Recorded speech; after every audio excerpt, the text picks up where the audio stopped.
Reivindicando promessas bíblicas. Publicado por Estudos Bíblicos para Crescimento em Deus. Introdução.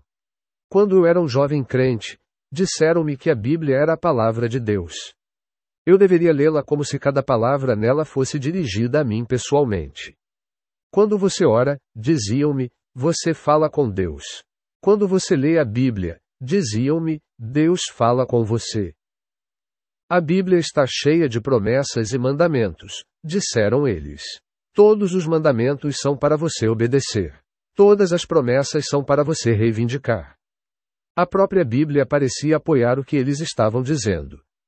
Josué 1:8 diz: Não se aparte da sua boca este livro da lei, antes, medite nele dia e noite, para que tenha cuidado de fazer conforme tudo quanto nele está escrito. Então você fará prosperar o seu caminho e será bem-sucedido. O Salmo 1 é semelhante. Bem-aventurado o homem, cujo prazer está na lei de YHWH, e na sua lei medita dia e noite. Ele é como uma árvore plantada junto a ribeiros de águas, a qual dá o seu fruto no seu tempo, e cujas folhas não murcham. Em tudo o que faz, prospera. Aqui, certamente, estava a receita para uma vida espiritual bem-sucedida. Alguns anos depois, vi que ambas as instruções para estudar as Escrituras estavam no Antigo Testamento. Em nenhum lugar havia instruções semelhantes no Novo Testamento. Nunca Pedro, Paulo, João ou o próprio Jesus instruíram alguém a estudar as Escrituras e obedecer aos seus mandamentos ou reivindicar suas promessas. A antiga aliança era baseada na lei e nas Escrituras. A nova aliança era baseada no Espírito Santo. Neste texto, quero considerar a questão de reivindicar as promessas bíblicas. Em outro texto, escrevi sobre a obediência aos mandamentos bíblicos. Reivindicando promessas bíblicas. A Bíblia está cheia de promessas maravilhosas. Todas elas estão disponíveis para você. Você como alguém que tem uma fortuna no banco, esperando para ser usada. Você tem milhões de libras paradas ali, sem fazer nada. Tudo o que você precisa fazer é colocar seu cartão em um caixa eletrônico, fazer uma transferência bancária ou emitir um cheque, e tudo será seu. Quantas vezes já ouvimos ensinamentos como este? Mas será que esses ensinamentos estão corretos? Será que funcionam para você? E, mais importante, será que esses ensinamentos podem ser encontrados na própria Bíblia? Nos tempos do Novo Testamento, o povo judeu tinha uma Bíblia. Hoje a chamamos de Antigo Testamento. Ninguém nos tempos do Novo Testamento jamais reivindicou uma promessa do Antigo Testamento. Deus lhes deu promessas diretamente por meio do Espírito Santo, mas ninguém tentou reivindicar promessas que Deus havia dado a outros povos em tempos anteriores. Se um ser humano comum faz uma promessa a alguém, o beneficiário não precisa reivindicá-la. Quem faz a promessa tem que cumpri-la. Se um pai promete dar uma bicicleta ao filho de aniversário, o filho não precisa reivindicá-la. Ele acorda animado no dia do seu aniversário, na expectativa de que o pai cumpra a sua palavra. Se Deus faz uma promessa, ele a cumprirá. Ninguém precisa reivindicá-la. Deus é fiel e cumprirá o que prometeu. Em Atos 1:4, Jesus disse aos seus discípulos que não se ausentassem de Jerusalém, mas que esperassem a promessa do Pai. Em Atos 1:8, Jesus explicou qual era a promessa.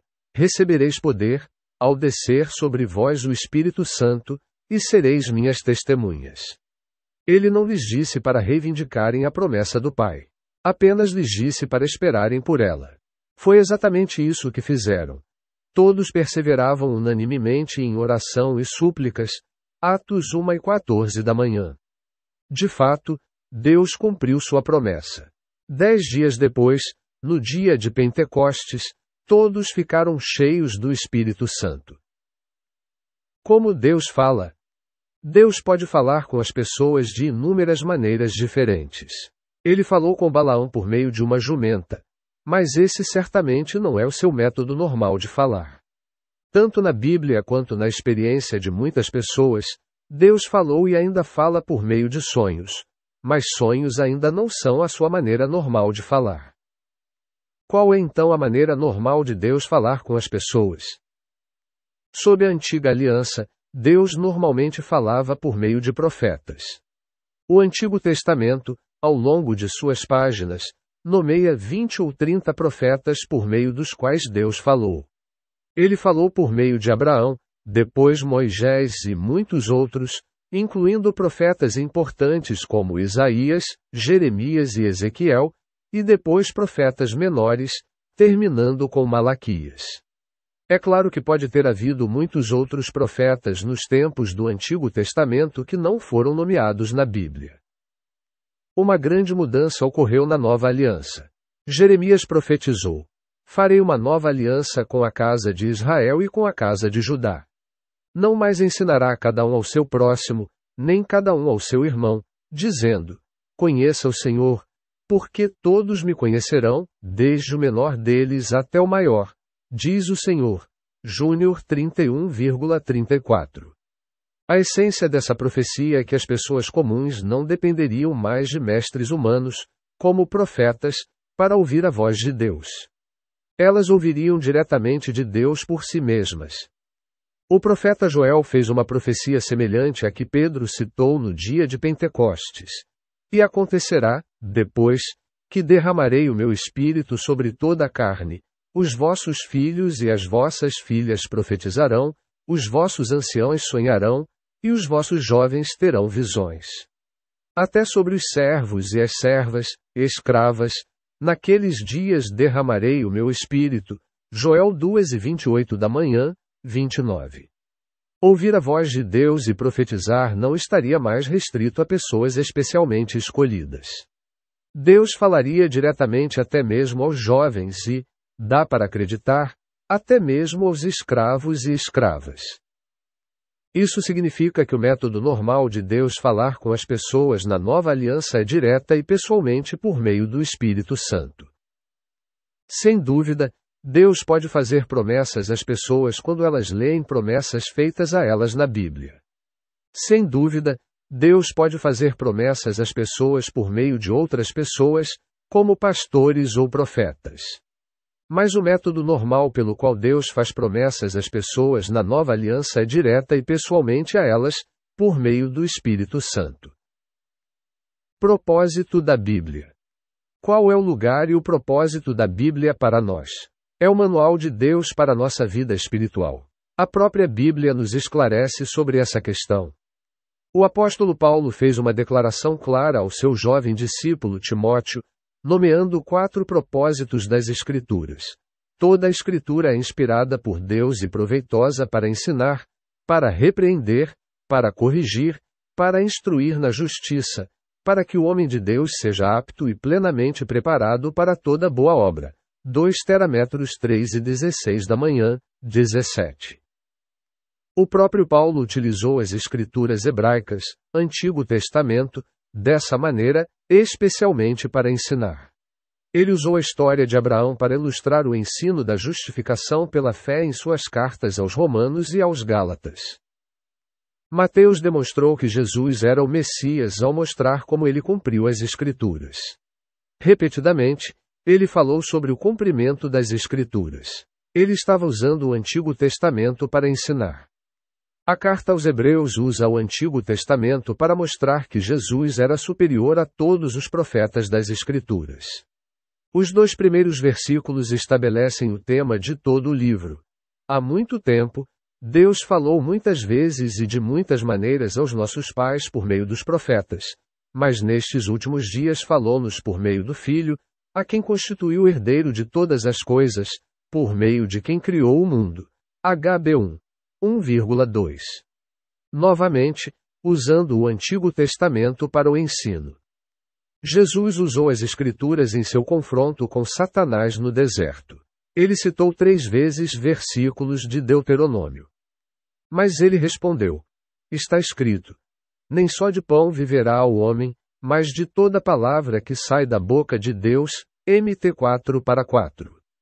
Jesus lhe disse: também está escrito: não tentarás o Senhor teu Deus. MT 4:7. Então Jesus lhe disse: Vai-te, Satanás. Pois está escrito: Adorarás o Senhor teu Deus, e só a ele servirás. Mateus 4:10 da manhã. Jesus estava usando essas escrituras para repreender Satanás. Após a sua ressurreição, Jesus também abriu as escrituras a 2 discípulos a caminho de Emaús. Começando por Moisés e por todos os profetas, explicou-lhes em todas as escrituras o que dele se achava. Lucas 00:27. Aqui, Jesus estava usando as escrituras para ensinar. Deixe-me repetir o que Paulo escreveu a Timóteo: toda a escritura é inspirada por Deus e proveitosa para ensinar, para redarguir, para corrigir, para instruir na justiça, para que o homem de Deus seja apto e plenamente preparado para toda boa obra. 2 Terámetros 3:16 da manhã, 17. Paulo não disse a Timóteo que ele poderia reivindicar todas as promessas das Escrituras ou que deveria obedecer a todos os mandamentos das Escrituras.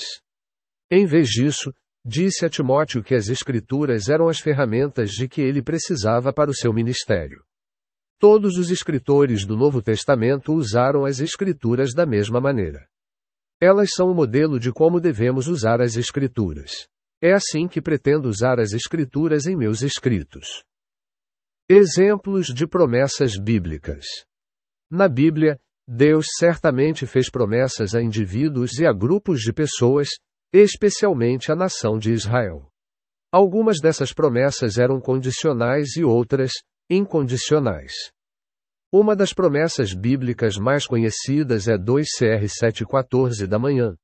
Se o meu povo, que se chama pelo meu nome, se humilhar, e orar, e buscar a minha face, e se converter dos seus maus caminhos, então eu ouvirei dos céus, e perdoarei os seus pecados, e sararei a sua terra.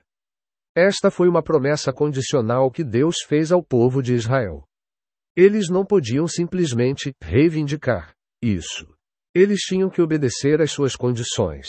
Eles tinham que se humilhar, e orar, e buscar a face de Deus, e se converter dos seus maus caminhos. Só então Deus curaria sua terra. Podemos reivindicar essa promessa para nós mesmos hoje? Não, não podemos. Deus fez essa promessa ao seu povo escolhido, os judeus. A terra deles era a terra de Israel. O novo povo escolhido de Deus, os seguidores de Jesus, não tem uma terra especial. Eles têm uma terra espiritual, mas não uma terra física. Eles estão espalhados por todo o mundo. Podemos aprender com essa promessa hoje?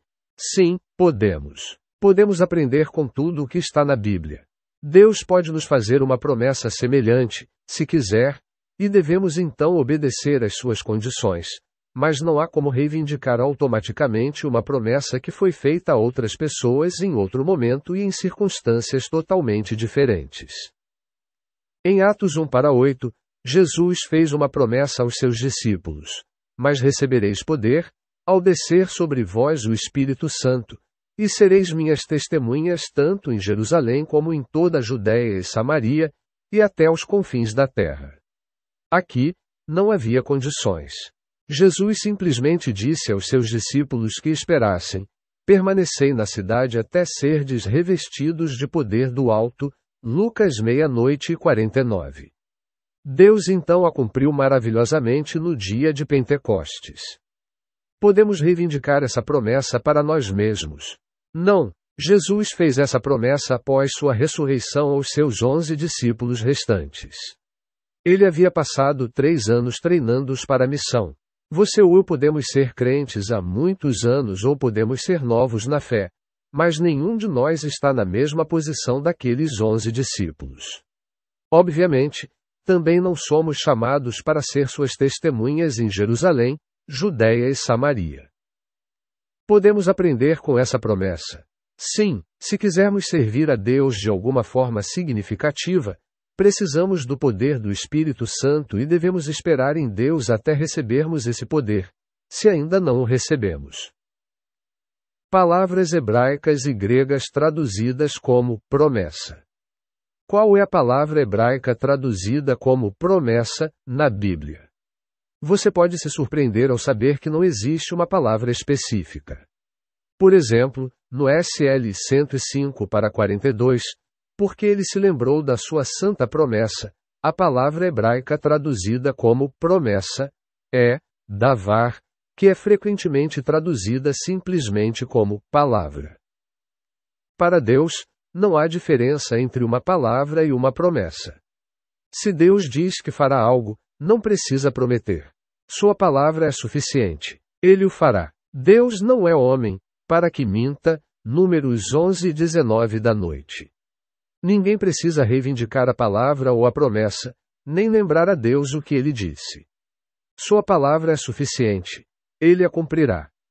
A palavra grega traduzida como promessa, no Novo Testamento é epangelia, epeangelia, semelhante à palavra traduzida como evangelho, euangelion, euangelion. Ambas as palavras vêm da raiz angelos, angelos, que significa mensageiro. Ambas as palavras descrevem mensagens ou comunicações de Deus. Não precisamos reivindicar mensagens. Simplesmente precisamos recebê-las. Conclusão. O ensino e a prática de reivindicar promessas bíblicas são comuns em todo o mundo cristão. Muitas pessoas foram ensinadas a fazer isso e o fazem. Essa prática tem base sólida no Novo Testamento. Jesus, Pedro, Paulo e João reivindicaram promessas feitas no Antigo Testamento e ensinaram outros a fazer o mesmo. A resposta é um definitivo não. Na Nova Aliança, quando Deus faz promessas, Ele as faz diretamente ao seu povo. Se quando Deus fizer uma promessa, Ele a cumprirá automaticamente. Ninguém precisa reivindicar a promessa ou lembrá-lo de que Ele a fez. Ele não tem problemas de memória como alguns de nós. Na Bíblia, algumas promessas de Deus eram condicionais, dependendo da obediência. Outras eram incondicionais e Deus sempre as cumpria. Nosso objetivo não deve ser basear nossas vidas na Bíblia, mas na orientação do Espírito Santo. Devemos almejar ouvir a voz de Deus diretamente por nós mesmos e não reivindicar promessas que Deus fez a outras pessoas em outras épocas. Só então caminharemos verdadeiramente nos caminhos da nova aliança.